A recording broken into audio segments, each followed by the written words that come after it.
जो व्यक्ति की पवित्रता को और बलिष्ठ करते हैं। जो व्यक्ति से कायक वाचक मानसिक किसी प्रकार का कोई पाप हो जाता है तो उससे दूर होने का एक मार्ग है। तो ब्रह्म सूत्र के विषय में अगर हम बात करें तो 4 वेद 6 शास्त्र 18 पुराण, उनमें मेन ब्रह्म सूत्र है। भगवान शंकराचार्य जी ने ब्रह्म सूत्र का निर्माण किया। तो ब्रह्म सूत्र कहता है अयम ब्रह्म आस्मि, मैं ब्रह्म हूँ। तो सर्वस्त्र ब्रह्म है, सब कुछ ब्रह्म है।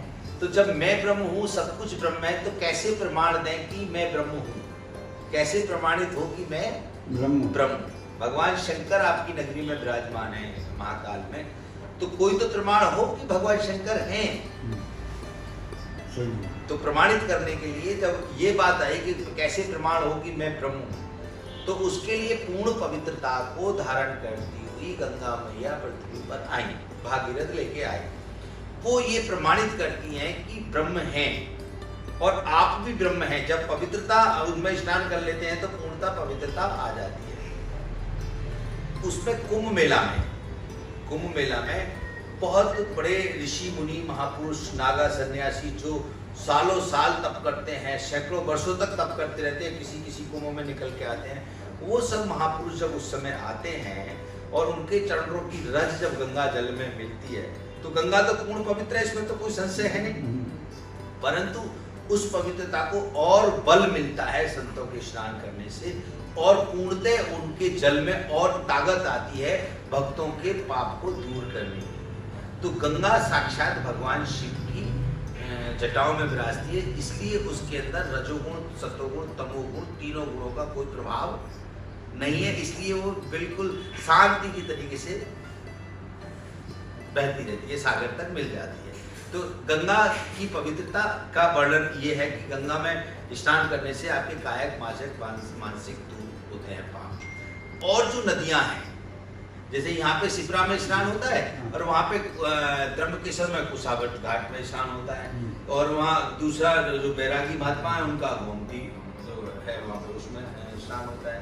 तो वो भी नदियाँ पवित्र हैं, इसमें कोई दो राय नहीं। जैसे आपकी गुजरात में जो नदी है नर्मदा, वो पूर्ण पवित्र है। नर्मदा का हरकंकड़ शंकर है। आपके यहाँ भी जो भगवान शंकर का जो स्थान है ओंकारेश्वर, नर्मदा के किनारे ये नर्मदा का हरकंकड़ शंकर है, तो वो भी पवित्र हैं। परंतु वो किसी भगवान के सिर पे विराजमान नहीं है। केवल एक नदी है हमारी जिसको हम माँ गंगा बोलते हैं, जो साक्षात आदि देव भगवान आशुतोष यानी भगवान शिव जो है वो आदि देव है, और भगवान नारायण जो है वो जगत गुरु हैं।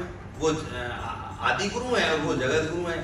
तो दोनों में अगर देखा जाए तो भगवान नारायण के चरणों को छू के गंगा चलती है और भगवान शिव के जटाओं में विराजमान है।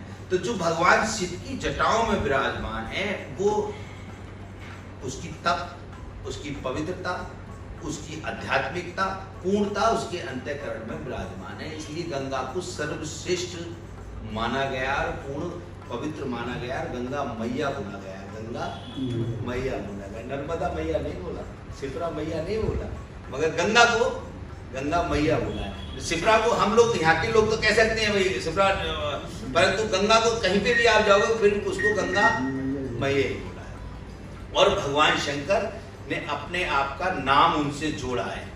जैसे गौरी शंकर बोलते हैं ऐसे गंगाधर भी बोलते हैं। क्या बोलते हैं? गंगाधर भी।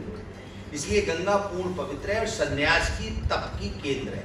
जितने भी तपस्वी जब वहाँ का स्नान कर लेते हैं तो उस जल का जो स्वरूप है वो अमृतमय हो जाता है, रोग मुक्त हो जाता है, व्यक्ति विकार मुक्त हो जाता है। इसलिए गंगा के जल को पूर्ण पवित्र माना। उसका स्नान करने से व्यक्ति के सैकड़ों वर्षों के, सैकड़ों जन्मों के पाप छीन हो जाते हैं। यहाँ की महत्वता इसलिए ज़्यादा है क्योंकि संपूर्ण शक्ति का केंद्र महाकाल है।